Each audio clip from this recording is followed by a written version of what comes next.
The following program is rated GE. It is suitable for general family viewing.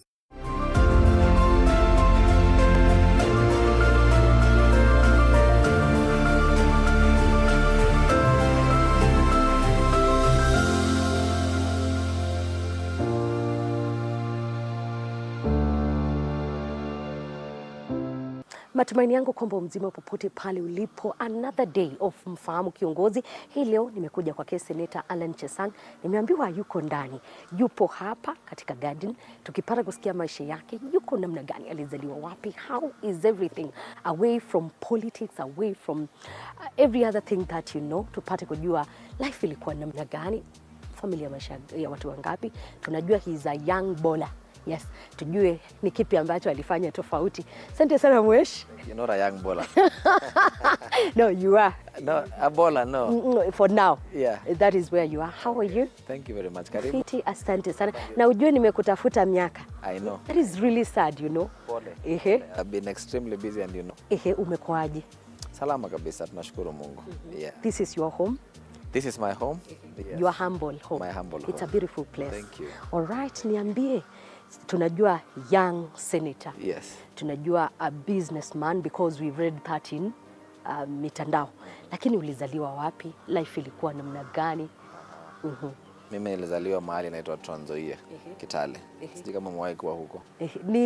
Nilienda wapi? Kitale nilipitia nikienda. Ukienda wapi? Uganda. Oh, Uganda. So you passed through Malaba or Swam? Malaba. So now kuna Swam border mpya ambayo inajengwa. So actually ni karibu sana na Uganda. Sijui ulienda Uganda kufanya nini? Next time hiyo hachana kabisa, lakini niambie. So next time karibu usimame sasa Kitale. Nikutembeza Kitale, pia nikupikie chai kwangu kule nyumbani. Kule nyumbani. Yes. Nitahakikisha kwamba nimekuja. Ulizaliwa katika familia ya watu wangapi? I have two siblings. So niko na first born wetu ambaye anaitwa Daniel. Na our last born ambaye anaitwa Faith Prudence. Second born ni wewe? Second born. I'm also a second born. Maisha ilikuwa namna gani? Sio mbaya. I was born in a humble home. Brought up in a Christian family. Yeah, my father was a reverend actually. Yeah. He was, and he is today, or rather he retired. He passed away. I'm sorry about that. Yeah. Tumeshapoa. However, life ilikuwa easy, ilikuwa ngumu. Unajua watu wengine atakwambia nilitembea bila viatu shuleni, viatu vangu. Kwako ilikuwa namna gani? Siwezi sema ilikuwa rahisi, but my parents really struggled to raise us up. But they managed to raise us. But huwa naona ni kama ilikuwa baraka pia, because it to prepare kwa hii maisha ambaye tunaishi sasa, because it was difficult times, yes, but I think it was a preparation kwa this current life. What is one thing you remember katika hayo maisha ya utotoni? Manake mimi nakumbuka nikiomba mama viatu ananiambia sijui ana pesa. How was it for you? Hiyo ndio kitu yenyewe tunataka kujua, manake people know you today but they don't know this person amepitia nini. Hey, nimepitia mingi. I think nikianza kusema kila kitu ambaye nimepitia. At least the bits zenye ni interest. Yeah. We passed through a lot. We used to stay in a two-roomed house. Yeah. In a place called Matano kule Kitale. And ilikuwa maisha ngumu kidogo, lakini my father really struggled na akahakikisha ametu raise vizuri, akahakikisha ametusomesha sisi watoto wake wote, kuhakikisha tuko na good education. Hata kama tulikuwa tuna struggle, at least tuliweza kusoma mpaka tukamaliza primary, tukaenda high school, tukaenda university, na sasa tuko hapa sasa. Life ilikuwa namna gani ukisoma? Maana every other young person huwa kuna kitu ana target. Anasema mimi nataka kuwa pilot. Yeah. Kwako ilikuwa namna gani? Which was your dream? I grew up knowing that one day I'll be a bank manager because of one of my very good friends to my father. Yeah. Ambaye he was very close to the family. So I normally went to National Bank that time. Nikimtembelea na nikapenda sana mambo ya ukifika hivi unamuona akiwa I want to be a bank manager. Yeah. Then later nikiendelea kuenda mpaka Karibu nifike class 6 class 7 nikabadilisha sasa tena nikasema nataka kuwa pilot. What made you change? I had someone who was a pilot na nikaanza kupenda mambo ya ndege sana. Nikiona ndege, unajua zile mnaona mkiona Moi anapita na ndege, nyinyi wote mnasema ndege salimia Moi, you know those kind of things. So nikakuwa passionate about. Ukabadilisha now from banking ukaingia pilot. Yeah. Okay. So piloting, I really wanted to be a pilot, yes, but my father was not able to pay my fees later after high school. So ndio nikaendelea na zile ninaendelea. Wakati huu ulikuwa ulisoma high school wapi? Nilisoma high school, nilianzia St. Anthony's Boys, that's in Kitale. I'm formerly called Kitale Day. Wale ambaye ni washindi wa mpira. Kila mwaka wanafanya vizuri sana. Na ulikuwa unacheza mpira ama wewe ulikuwa tu na waoje? I was playing table tennis. Alright. Though I used to train a lot of football with the footballers, but I specialized in table tennis, which I became a very good player internationally. Yeah. Wakati huo ukiwa bado senti? Nikiwa high school. I represented Kenya when I was in Form 1. Ndoto yako ya pilot ikashindikana? Hapo ikashindikana. Ikashindikana, yeah. Ukaendelea kucheza. Ukaingia university. Yes. Ulienda kusomea nini? I studied business management, specialized in purchasing and supplies. Back to your banking? Back to my, let me say, marketing and, supplies and whatnot. Yes. Yeah, though I was very good in business ever since primary. Nilipenda business studies sana. And CRE, was my dad was, of course, I was brought up in church. So CRE ilikuwa hapa. Biblia ilikuwa in my fingertips. I hope ni kitu hauja drop as you were growing up. Watu wengi usema pastors kids majorly wakigrow huwa wanabadilika. No. Mzaya alikuwa anawakazia sana? Sana na alikuwa anatuchapa sana. Yeah. Yes, alikuwa anatukazia. Tukikosa mambo ya kanisa inakuwa ni unatandikwa. Him and church was one and the same thing. You couldn't separate him. You couldn't separate. And so as the family. So as the family. So he made sure that we attended church, we attended Sunday school, we never missed, no matter what. Hata shule angekupardon kidogo, but church ungeweza kupardon mambo ya kanisa. Na madhe alikuwa aje, unajua? Mom same way. Actually she also went to her classes and I think now she's a pastor as well. Yeah, so yeye pia ameshikilia kanisa from way back akiwa walikuwa hapa na mzee. So mzee akimpeleka theological classes, akienda anabeba mom. So walikuwa mambo ya kanisa. Unajua wazazi wengi wakiwa wahubiri, they also love their kids. Yes. Wachukue the same direction. Na wako kuambia hapa inastahili ukue pia we pastor? No. Actually the beauty about my parents, they never forced us to what they wanted us to be. Maybe upande ya masomo kidogo, of which partly maybe I disagreed a bit with my father kidogo, mahali ingine ya upande ya masomo na biashara. But in terms of what they wanted you to do, wange kusukuma kwa direction ambayo they gave us freedom to choose what we wanted. Oh, that's a beautiful thing. Wakati huu ukienda university kusomea maneno ya business, what was the push? Actually business, I think ever since primary, when we were in boarding school, niliingia boarding school nikiwa class 7. And I had passion about business. If you ask my classmates, they will tell you that I used to do some small businesses. Utapata ninanunua box ya biscuits. Ile ilikuwa 350 pieces. You buy at 200 or 190. Then you go sell one bob, you make 350. You'd buy avocado, unatafuta avocado, unauza kwa shule. So I had some small business I was doing. Business minded from primary school. Biscuit ulianza kuuzia primary school when I was in avocado unauzia in primary school. Not because of poverty, but because this is what you want to do. You want to make something. Yes. You want to make profit. Yes. All right. And you know, I have schoolmates who will tell you I used to sell biscuits. Unanunua leo inaisha leo. You make profit ya 100, 200 that time, and it was good money then. Yeah. So I started doing business when I was in high school. I went in primary. Then I went all the way to high school. Then now high school I specialized mainly in table tennis. Karibu kidogo tutakuja kachai hapa kidogo. Mimi natoka Nzoia. Na tuko Nzoia ni mahali ya cosmopolitan area. Yeah. Na wanapenda sukari. Wanapenda chai na kasukari. Chai na ugali, huko ndio kuna mahindi mingi. It is a bread basket of this country. Yeah. That's good. It's a beautiful compound. Back to our story. Na also tukikunywa chai, because I know this is very important.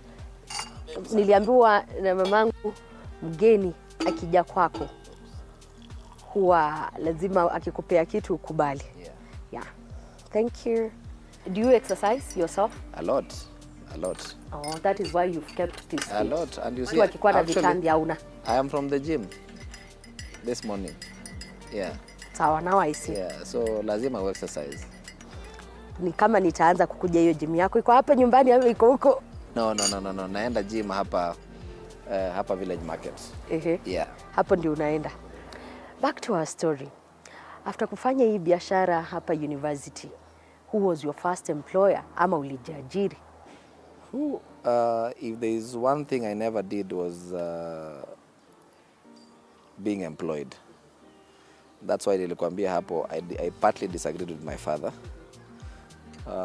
because he wanted me to manage some of the things he was doing, and I disagreed because I wanted to be independent. You felt like he was controlling you? I felt like he was controlling me. That was when I was in first year in university.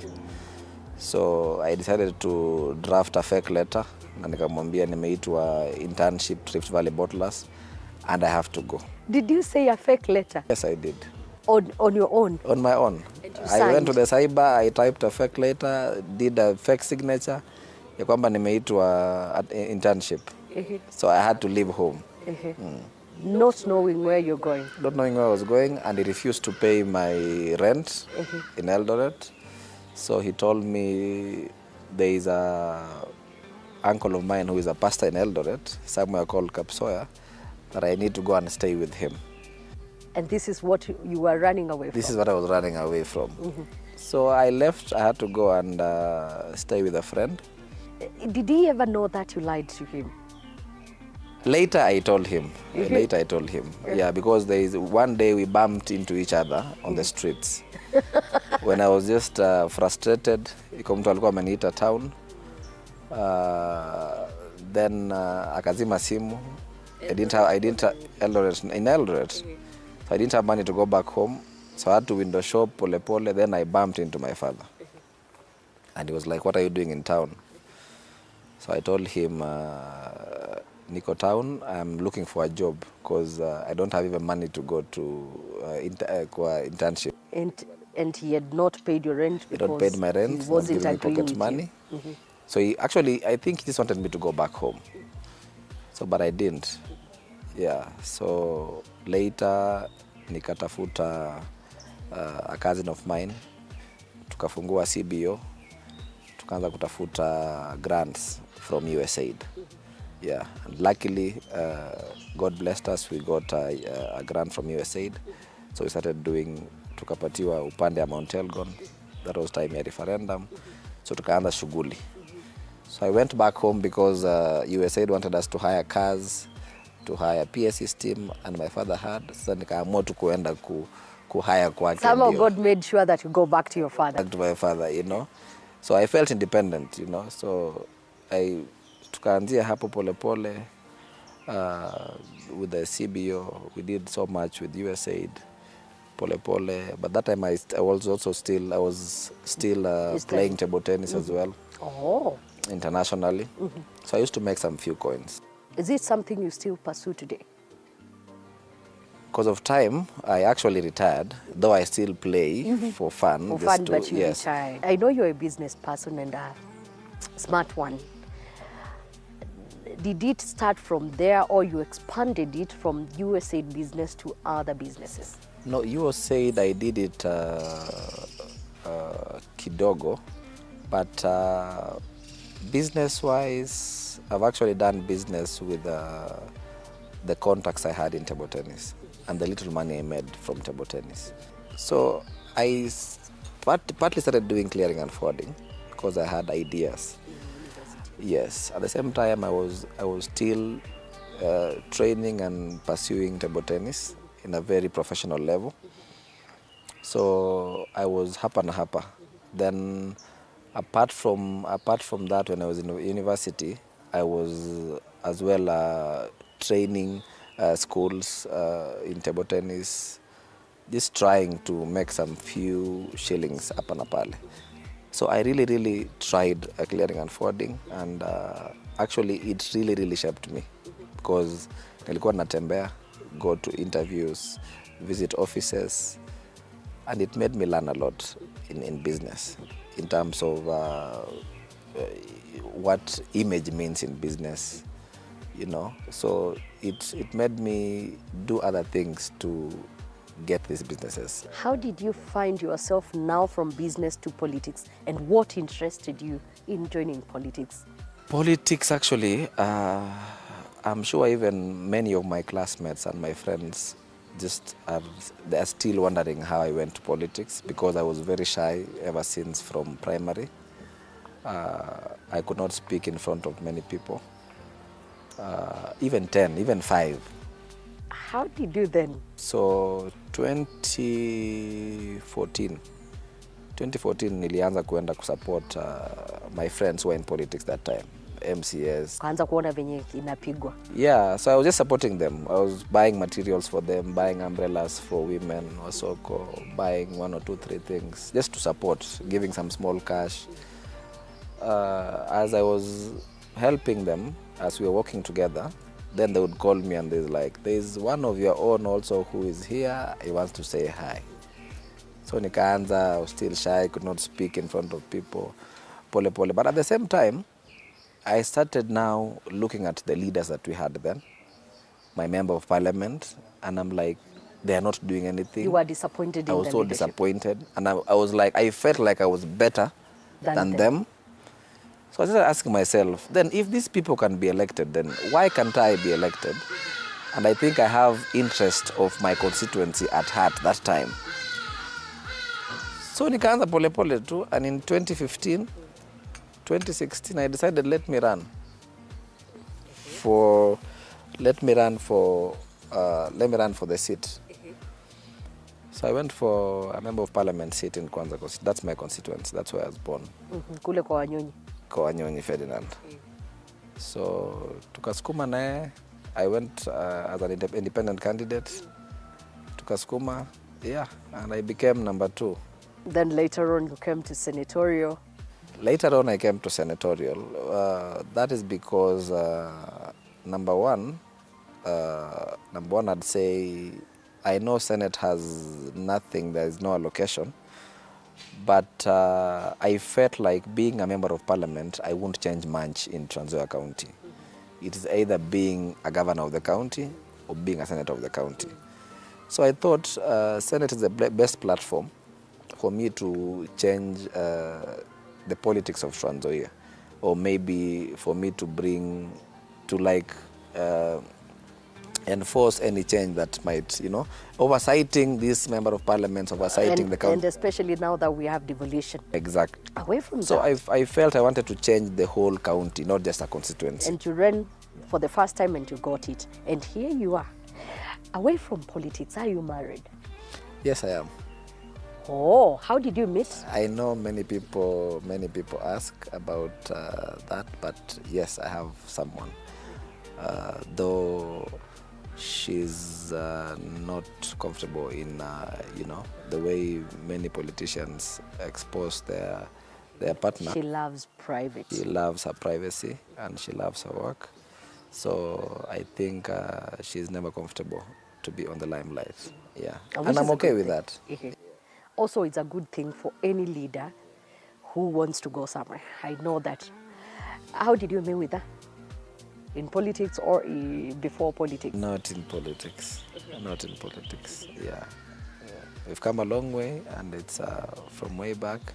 Not in politics, but we are happy where we are. Does she like politics and you being in politics? She supports me. Yeah. How many kids do you have? 1. Only 1? Yeah. All right. Are you looking forward to have like many? Of course I am. Actually, my grandfather had more than 30 children. 1 mother? Yes. No, not one. Not one. Of course, not one other.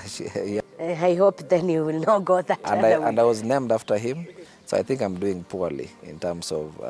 You are not performing. I'm not performing. You are not. You are not. You are not. Away from that, who is your mentor?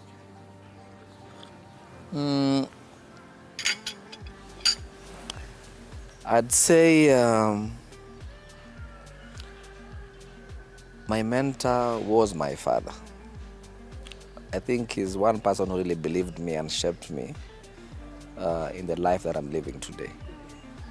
So I'd honestly say my father is my mentor. You know, he's one person who really wanted me to do what he wanted me to do. But when I disagreed and decided to take a different way, he also really supported me. Spiritually, he mentored me. He used to pray for me, and he believed in me. So even if you might find other people are talking negatively about you, he would still support and stand with me. So and always he'd call me, pray with me, you know. So just he used to motivate me a lot. Yeah. So I lost him to cancer, and that's why I'm really, really passionate about cancer. And I understand you have a foundation. What does it deal with? My foundation deals with health issues. And that contributed towards that. I've been doing that, but I'm actually it's advanced because now I am actually looking for partners and people who I can partner with to do a very big cancer center because of what happened to my dad. I'll tell you why. I went to several hospitals in Nairobi a whole year. There is no hospital I visited. Name all the big hospitals. Name any other hospitals. But they never told me my father had cancer. I'm sorry about that. The second year is when I went to a very, very, very small hospital. He referred me somewhere. That's when they told me, your father has And that is motivating you. cancer. So you can imagine a whole 2 years, you don't know what your father is ailing. Unaenda unapewa madawa, unaambiwa tu he will feel better, blah, blah, blah. So you can imagine where we are health-wise in terms of the healthcare in Kenya. So I realized he was diagnosed with cancer when he was stage 4. Sorry. So which is very, very, I'm really passionate about cancer. I'll definitely come with my producer for that cancer foundation alone, away from your story, because I know it has a lot. Do you support any team EPL? Yes. Which one? Of course, Arsenal. Thank you. I was waiting for my new. That one thing that you cannot do without clothes, shoes, watches, phone. Choose one. You cannot do without. Of course, I'd say phone. Why phone and not watch? I love watches. I love watch and shoes, by the way. But I cannot do without my phone because I think my phone is my office. It's I walk with it everywhere. Yeah. One decision you made and you regret to date? I don't think there's anything I regret. Any decision I make, I normally think about it and before I make any decision. Your favorite meal? Rice and beef. Favorite color? Blue. Thank you. Thank you so much for allowing me get to hear your story. It's a beautiful story. And you will have to tell us the secret of being a young man who is successful. However, I would like you to inspire someone as we close this show. I'd not say I'm really, really successful, but I'm still trying. Though I'd love to maybe just a word of encouragement or maybe advice to many youths now at this economy, at this time of life whereby there are no white-collar jobs and whatnot. ICT has been a game changer to me. I've done online jobs a lot, and it is something that You've actually seen the government, what the government is doing now is the government is enforcing 1,450 digital hubs across the country. That's a game changer, whereby youths need to visit these hubs. The hubs that we are opening in TVETs and everything, people are just taking it for granted. But digital jobs, I made so much money in terms of digital jobs. Okay? And that is where the future is. That's where the future is. All right. So youth should take advantage of the digital hubs that the government is trying to create to make sure that they learn the digital skills and how. And you see now, the good thing is that there are jobs available. It's just for you to get the skills and the jobs are there. Thank you so much. I appreciate your time. I know you're a busy man. However, ninashukuru. Asante sana choosing to watch Mfahamu Kiongozi, where you get to know your leaders away from politics, away from each and everything that you know their daily lives. Here you get to sample something different. And today it was Senator Allan's story. Tomorrow it will be someone's story. Goodbye.